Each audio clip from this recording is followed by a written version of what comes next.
Hi guys, welcome back to my channel. You're watching Big Fish Lad. For those of you that don't know me, my name is Paul, and today I want to talk to you about the mad week I've just had within my fish keeping hobby and how it can change so quick. So at the start of last week I was sat pondering, after a couple of weeks of thinking about it, about getting rid of my female jag. Now it might shock people who know me. I mean, don't get me wrong, I can get rid of fish and not really bother, but my jags are something a little bit different to me. Anyway, I've had to set another tank up for the babies because they're not seeing them off now, and I've got a tank with 30 babies in, and then they had another spawn, and I just got to thinking, if they spawn once a month and I'm getting 30 babies every time, I'm going to be stuck with loads of baby jags, and I don't really want to be putting them out in the hobby. And you might ask, why did you have a pair in the first place? But you know, I didn't think they'd get to that stage, and I always said if they did get to that stage, then I would move the female on. I've had him as a pair for 18 months, and I've had thousands and thousands of fry, and they've never ever really let them grow out, but they've started doing it now. So I ain't gonna cull the ones I've got, and I'm not gonna feed them to the fish because I just can't do that. So the ones I've got, I will grow out, and I will probably do a deal with one of my friends who owns a shop or an online business. Anyway, it's onwards and upwards, and I need to move on, and this is what the fish keeping up is like. It happens, things like that happen, and on the back of that, it's just gone mental, the fish keeping hobby for me this week. So the female jag has gone, guys, and then that got me thinking, so what do I do with the jag tank? Do I leave the jag on his own? And I thought, it's a waste of a tank just leaving the jag on his own, because I can't put my jag with other fish. Can't put my jag with Boris because him and Boris do not get on, and Boris tends to bully the jag, which then makes him subdued. So I decided that I was going to put the jag in the big tank because that makes sense, and then change stuff about. And I'll show you one of those tanks, the old jag tank, in a minute, and what I've done in it. I also bought 2 new tanks, so I've set one of those up, and I've got another one I need to set up.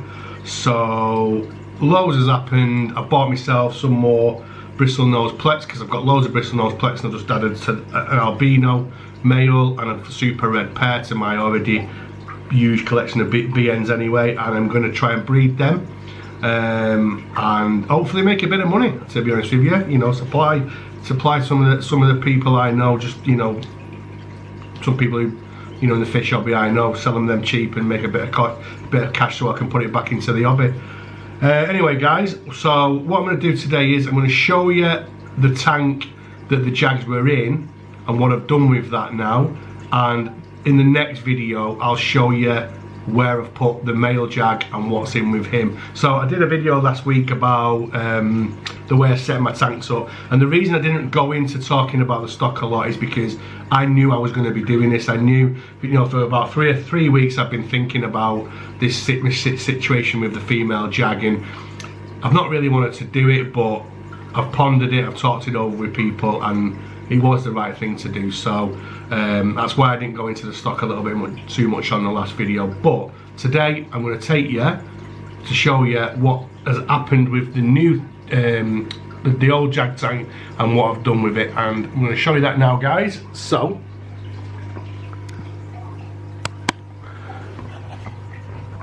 just got to get the camera right, guys, sorry. So as you can see, it's the dual Rio 450 tank, and remember, it had the pair of jags in, always full of fry, loads of algae in it, and I left loads of algae in it for a reason, for the fry to graze on. So anyway, when I moved the female jag, I got on with it, and this tank was full of rocks and wood, and oh wow, honestly, I cleaned it out and it was so filthy. Absolutely filthy, the sand. The sand's still not as clean as I'd like it, but believe me guys, it's a lot cleaner than it was. I scraped all the algae off the back, and I've left some of the algae on the filter just because there is a couple of Bristlenose Plecos in there, so it gives them a bit of something to graze on. Anyway, so obviously because I can't keep the Boris and the jag together, I thought the big jag's the bigger fish, he will go in there and Boris will come in here. And whilst I was doing that changeover, it just dawned upon me that I've got a few VA Cichlids, just put them in there. So it's actually a Viheha tank, and I wouldn't even have thought about that up until the moment that I moved Boris. So I'm happy with it. I just put those 2 pieces of wood in because Boris can get a little bit naughty at times. So there's a couple of routes for the other fish to get away from him, and as you can see at the moment with Boris, his nuchal lump's huge, so he's proper alpha at the moment. Look at him, he's such a stunning fish. Stunning fish. And for those of you that's on Instagram, you know that Boris, I share Boris a lot on there, and people love Boris. He's a cracking fish. But tank mates for Boris at the moment are this red sin, this red guttalus. So this is an hybrid, guys. This is not just Viaja. This has got other stuff in, and this is from Thailand. I got this off a friend of mine. He wasn't too happy with it. It's not the best fish in the world, but it's got some beautiful colours. Then there's the Melanaru, and the Melanaru is absolutely beautiful. Got the Melanaru from Predator Aquatics. It's a beautiful fish. Then there's the hybrid Biffa, I think. Couple of Viaja blue spots in there as well, since spilling blue spots. They're stunning as well. That was an absolute beauty. And then I put my little Midas in there as well, which was given to me by Predator Aquatics, because the Jag would have been supper for the Jag, to be honest with you, so they won't touch him. So yeah, that's what happened to that tank, guys. And actually, you know, in a mad week, I'm actually really happy with that, how that's turned out.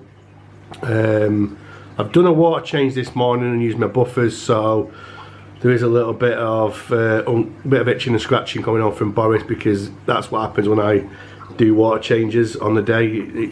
My water's just crazy.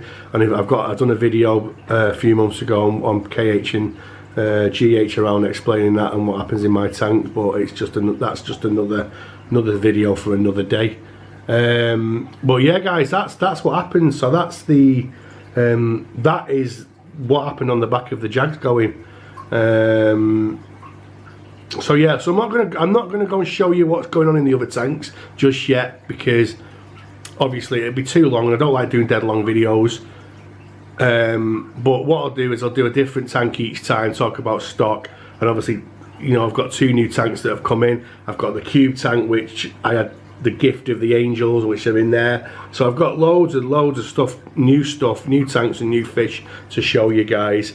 But yeah, that's that. I'm happy with that, guys. Tell me what you think. Let me know in the comments, and if you like it, give me a like. If you don't like it, give me an unlike. But no, thanks for watching, guys. Thanks for coming and watching my videos. I really appreciate that. And to those people that have subscribed, and if you haven't subscribed, guys, do me a favour and subscribe and ping that bell. But other than that, guys, I'll see you on the next video. Thanks for watching.